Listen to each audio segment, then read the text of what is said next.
Jadi orang yang cerdas secara emosi itu cirinya 5. Kuncinya di sini. Yang pertama apa? Self-awareness. Kesadaran diri. Mampu mengenali dirinya, mengenali emosinya, dorongan jiwanya, dan juga efeknya.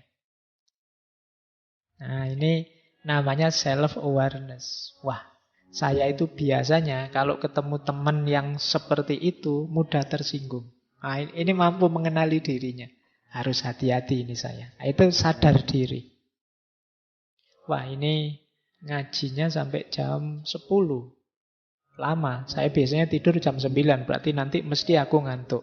Kalau aku ngantuk, pikiran tidak jernih. Kalau pikiran tidak jernih, ya ngajinya tidak bisa masuk. Kalau kadang-kadang kalau ngantuk tidak ngerti kiri kanan, akhirnya nendang gelas.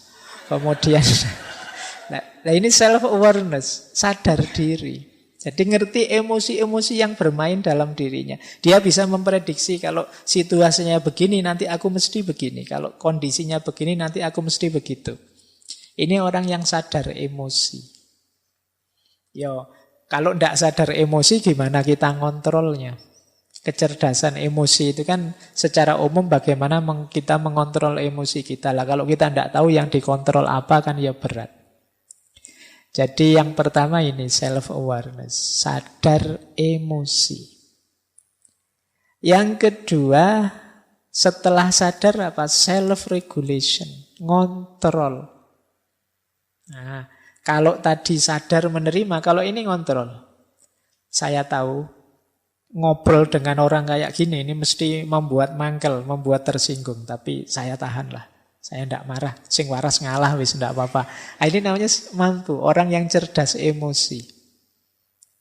Hari ini kan sulit kita untuk bisa mengontrol ini. Kalau menyadari mungkin mudah ya, tapi ngontrol ini berat. Apalagi dorongan untuk yang negatif-negatif yang sudah sering kita lakukan.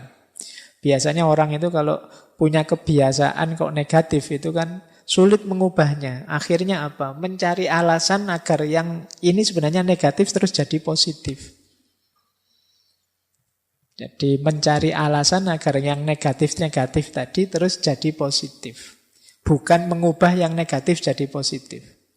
Yang dicari alasannya saja. Nah ini berarti bukan self-regulation.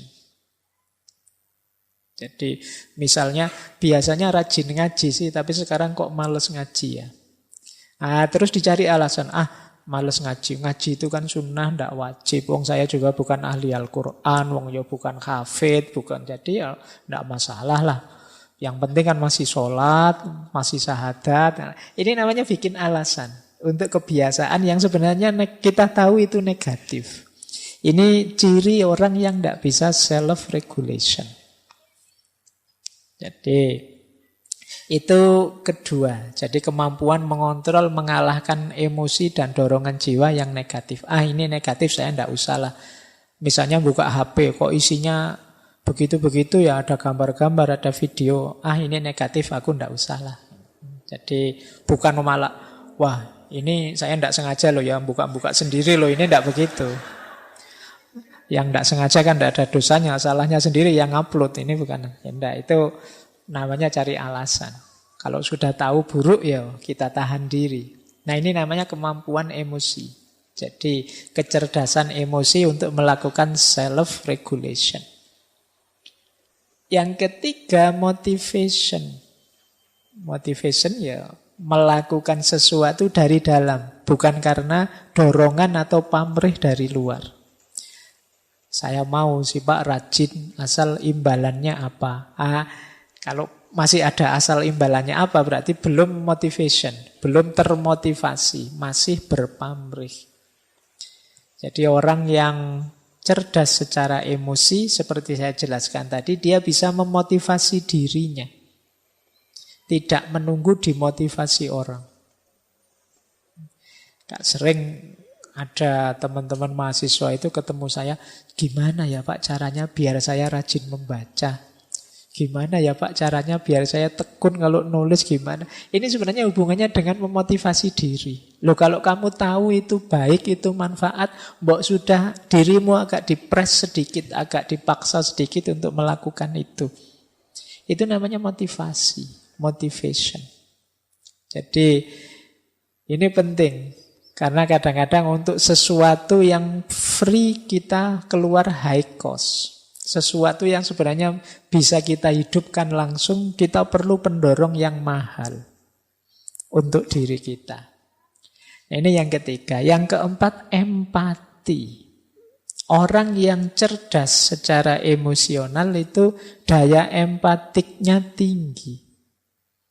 Empati itu, kalau dalam bahasa Inggris kadang pakai istilah transposisi. Kemampuan kita berposisi di depan orang lain.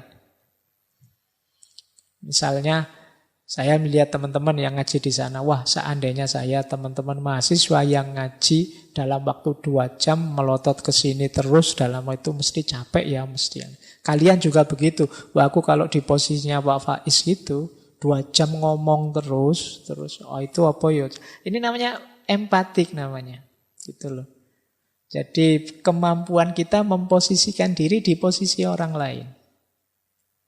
Seandainya aku seperti dia yang sedang sayang-sayangnya kok terus ditinggal.